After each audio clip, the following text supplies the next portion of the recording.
अस्सलाम वालेकुम। मेरा नाम जी रियाना है ते 6 मेरे बच्चे है ना ते मकान साढ़े को किराए दा है। मेरा बंदा जिमीदारां दी नौकरी लग्गा होया 8,000 तनखाह पूरी नहीं पौंदी। 6 मेरे बच्चे ने भी हून सर्दी विच भी पैर नंगे खलोते न, जुत्तियां पैरें कोई नहीं इन्ना ते अस बड़े औखे हाँ। मैं बच्चों की वजह तो मैं बाहर नहीं जा सकनी दिहाड़ी थे भी नहीं पौंदी, बड़े गरीब हैं। अज मैं काम ते नहीं गई, साढ़े चूल्हे च अग नहीं बली, मेरे बच्चे अज भुखे सौन जैसे ना।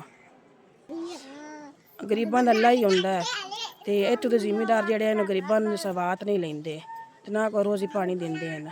डेर काम करिए ते पैसे दिंदे न, ना करिए ते कोई नहीं वात लैंदा। रब तो सिवा साढ़ा आसरा कोई नहीं है।